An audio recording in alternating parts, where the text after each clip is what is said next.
Assalamualaikum warahmatullahi wabarakatuh.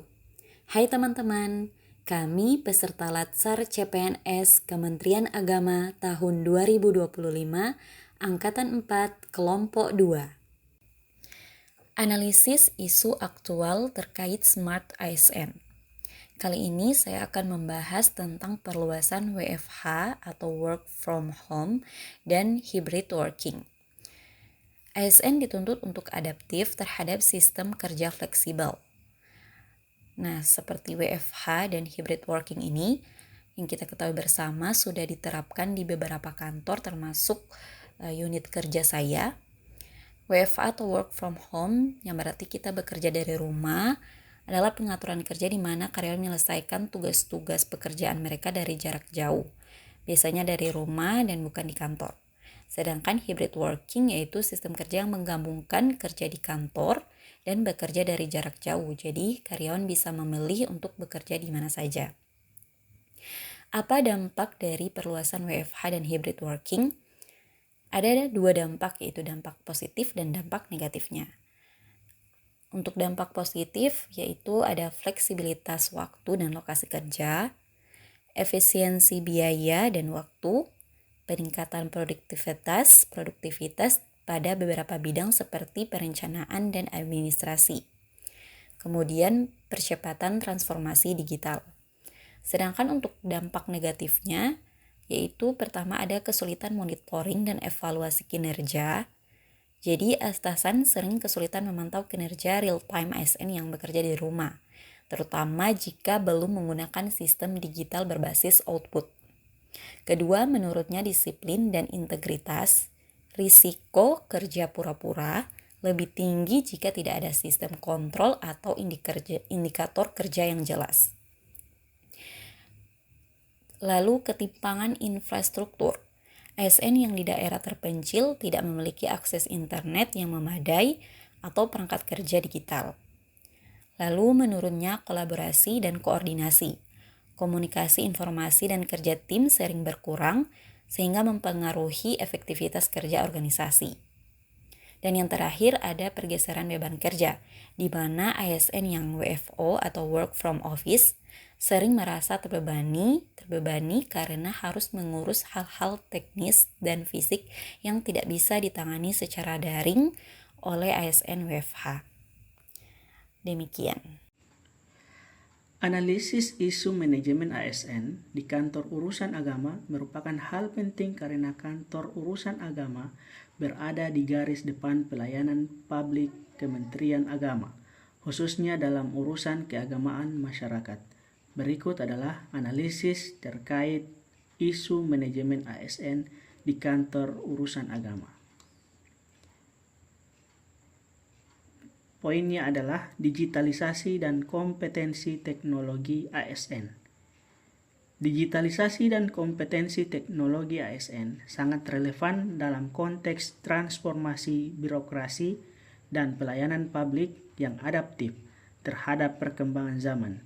Di dalam transformasi digital di KUA, seperti pada aplikasi Sistem Informasi Manajemen Nikah atau SIMKAH, belum diimbangi dengan peningkatan kompetensi digital ASN, sehingga berdampak pada pemanfaatan aplikasi tidak maksimal, potensi kesalahan data, dan resistensi perubahan.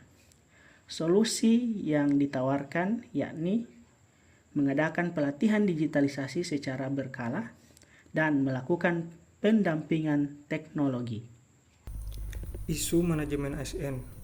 Salah satu tantangan nyata yang dihadapi oleh banyak perguruan tinggi adalah keterbatasan tenaga IT yang bertanggung jawab terhadap pengelolaan dan pemeliharaan infrastruktur digital seperti perawatan perangkat komputer, jaringan internet yang harus stabil, pangkalan data yang harus aman dan terintegrasi, serta website-website fakultas atau UPT yang harus terus diperbaharui dan dikelola dengan baik. Sayangnya, pada banyak perguruan tinggi hanya terdapat satu unit IT yang harus merangkap banyak tugas sekaligus, mulai dari perawatan perangkat keras, troubleshooting jaringan, backup data penting, hingga mengelola konten dan keamanan website. Akibatnya, respon terhadap kerusakan perangkat, gangguan jaringan, atau update data sering terhambat. Hal ini berdampak pada efektivitas pelayanan. Kebanyakan orang jarang menyadari tenaga IT harus berfokus pada satu bidang, seperti pengelola website yang tidak bisa merangkap untuk maintenance perangkat keras atau pengelolaan jaringan internet. Olehnya, pengadaan IT harus spesifik pada bidang tertentu. Isu aktual terkait Smart ASN berdasarkan tupoksi penyuluh agama Kristen, yaitu rendahnya tingkat literasi digital dalam penyuluhan agama Kristen di era transformasi digital ASN. Seiring dengan transformasi birokrasi yang menuntut ASN menjadi lebih adaptif dan digital, kemampuan literasi digital menjadi kebutuhan yang mendesak. Namun pada kenyataannya masih banyak penyuluh yang belum memiliki keterampilan dan kebiasaan menggunakan teknologi digital dalam menjalankan tugas penyuluhan, sehingga hal ini berdampak terhadap pelayanan publik, yaitu efektivitas kerja rendah. Layanan penyuluhan tidak mampu menjangkau masyarakat di wilayah luas dan wilayah terpencil. Pelayanan publik lambat dan tidak menarik.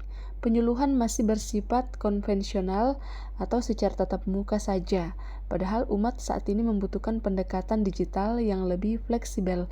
Namun pada kenyataannya penyuluh belum mampu atau belum optimal memanfaatkan platform online untuk edukasi keagamaan. ASN kurang siap menghadapi transformasi digital nasional. Kesempatan promosi dan pengembangan karir terhambat. ASN tanpa penguasaan digital akan tertinggal dalam sistem merit yang berbasis kinerja dan kompetensi digital. Untuk mengatasi permasalahan tersebut, ada beberapa langkah, yaitu meningkatkan literasi digital pribadi dengan mengikuti pelatihan daring, belajar mandiri, atau praktik langsung, menggunakan media sosial WhatsApp, Facebook, Instagram, atau YouTube sebagai sarana penyuluhan rohani kepada umat binaan. Membuat materi penyuluhan dalam bentuk digital seperti infografis ayat, video pendek renungan, dan publikasi kegiatan. Kemudian berkoordinasi dengan pembimas Kristen dan rekan penyuluh untuk saling berbagi praktik baik dan inovasi digital. Analisis isu aktual terkait manajemen ASN dan Smart ASN, saya mengambil isu terkait manajemen ASN yang terdapat di sekolah tempat saya mengabdi, yakni isu tersebut terkait belum terkelolanya sistem operasional perpustakaan dengan baik, didukung dengan fakta pertama, yakni perpustakaan sekolah belum digunakan sebagaimana mestinya dikarenakan sekolah tersebut atau MTS Negeri 1 Gorontalo baru selesai melakukan renovasi sehingga banyak barang yang terdapat di perpustakaan yang seharusnya tidak terdapat di perpustakaan tersebut. Kemudian yang kedua, buku-buku di perpustakaan masih tidak teratur dengan rapi atau belum tertata dengan baik dengan sistem Dewey Decimal Classification atau DDC atau sistem klasifikasi perpustakaan Kongres. Kemudian tidak berjalannya fungsi perpustakaan dengan baik seperti tidak adanya peserta didik yang melakukan kegiatan membaca di perpustakaan dan tidak adanya aktivitas pinjam-meminjam buku. Adapun yang paling berdampak atau yang paling merasakan dampak pada isu tersebut atau permasalahan tersebut yakni siswa itu sendiri yang menyebabkan kurangnya minat baca siswa, rendahnya keterampilan literasi informasi, dan terbatasnya akses siswa terhadap sumber belajar serta dapat menurunkan prestasi belajar siswa. Selain itu, perpustakaan yang tidak optimal juga dapat menghambat guru dalam menyediakan materi pembelajaran yang bervariasi dan mendukung pembelajaran mandiri. Sekian pembahasan dari kelompok kami. Lebih kurangnya kami mohon maaf dan terima kasih. Wassalamualaikum warahmatullahi wabarakatuh.